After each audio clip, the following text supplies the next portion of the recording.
物流の2024年問題に対応しようと、福岡県はあまおうの首都圏への出荷を空輸で行うトライアルを始めました。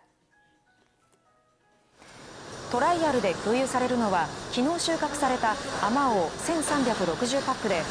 飛行機のコンテナ1台分に当たります。